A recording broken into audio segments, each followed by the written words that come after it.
సిద్దిపేటలో BRS meeting కు ప్రభుత్వ ఉద్యోగులట. మెదక్ బీఆర్ఎస్ ఎంపీ అభ్యర్థి వెంకట్రామిరెడ్డి తీరుతో ఉద్యోగులు చిక్కుల్లో పడ్డారు. ఆదివారం రాత్రి సిద్దిపేటలోని రెడ్డి ఫంక్షన్ హాల్లో జరిగిన పార్టీ మీటింగ్ కు ఏకంగా 150 మంది ప్రభుత్వ ఉద్యోగులు హాజరయ్యారట. తాగినారు పోయి ఆడ ఎప్పుడు ఈడ మేడ్చల్ మల్కాజిగిరిలో మల్లారెడ్డి తాగుడు పార్టీ పెట్టగానే ఓ పొలం ఉరికిరి. ఏమైనా తాగలేదా మీరు? నీ 1000 రూపాయల 2000 బాటిల్కి అమ్ముడు పోయే బతుకులు ఎందుకా ఇవి? నేను అందరు ఉద్యోగులను అంటలేను, ఇట్లాంటి ఉద్యోగుల గురించి చెప్తున్నాను నేను. చీ చీ చీ చీ చీ చీ చీ చీ చీ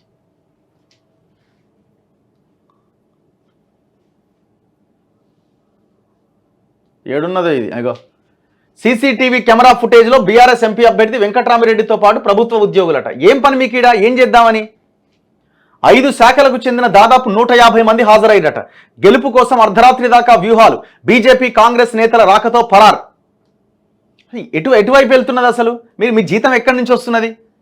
ప్రజలు కట్టే ట్యాక్స్ల నుంచి వస్తున్న జీతం కాదు. అంటే మీకు కనీసం గవర్నమెంట్లో ఇంకొక పార్టీ ఉంది, మళ్ళీ పోతే ఎట్లా అన్న ఒక రకమైన భయం అని ఉండాలి కదా, కనీసం ఆలోచన ఉండాలి కదా.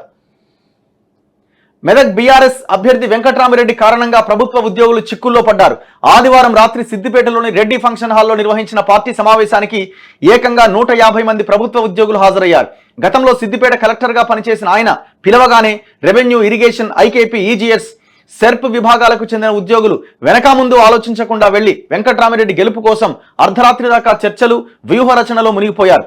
విషయం తెలిసి బీజేపీ, కాంగ్రెస్ నేతలు మీడియా ప్రతినిధులతో అక్కడికి చేరుకోగా పరుగందుకున్నారు. దీనిపై ఫిర్యాదు అందడంతో వెంకట్రామిరెడ్డి పైన 3 టౌన్ పిఎస్ లో కేసు నమోదు చేశారు.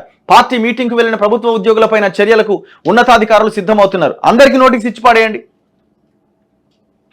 తెలిసి కూడా మీరు ఎట్లా పోతారండి? మీరు చదువుకున్న వాళ్ళు, కామన్ సెన్స్ అని ఉండాలి కదా. వాడు పిలిచినోడికి ఎట్లాగో సిగ్గు లేదు, వాడు మొత్తం జనాన్ని ముంచినోడు కదా. మీకేమైనా మీరు ఏమైనా చదువుకుంటే, కామన్ సెన్స్ ఉంటే ఆ మల్లన్న సాగరు, కొండపోచమ్మ సాగరు, ఈ ప్రాంతాల రైతుల యొక్క జీవితాలతో వీడు ఎట్లా ఆడుకున్నాడో ఒక్కసారి అడగండి వెళ్ళి. వాడు పోసే బాటిళ్ళకి ఏం తలకాయ ఉండాలి కదా కొంచెమన్నా. ఇన్ టైంలో స్పందించని ఆఫీసర్లు, పోలీసులు. మెదక్ సీటును ఎలాగైనా గెలుచుకోవాలనే బీఆర్ఎస్ అభ్యర్థి వెంకట్రామిరెడ్డి ప్రయత్నాలు చేస్తున్నారు. గతంలో సిద్దిపేట కలెక్టర్గా పనిచేసిన అనుభవం, పరిచయాలతో ప్రభుత్వ ఉద్యోగులను సైతం తన రాజకీయ అవసరాలకు వాడుకుంటున్నాడనే ఆరోపణలు ఉన్నాయి. ఈ క్రమంలో ఆదివారం రాత్రి 9 గంటలకు సిద్దిపేటలోని రెడ్డి ఫంక్షన్ హాల్లో స్థానిక బీఆర్ఎస్ నేతలతో మీటింగ్ ఏర్పాటు చేసిన వెంకట్రామిరెడ్డి గతంలో తనతో కలిసి పనిచేసిన అధికారులు, ఉద్యోగులను మీటింగ్కి ఆహ్వానించాడు.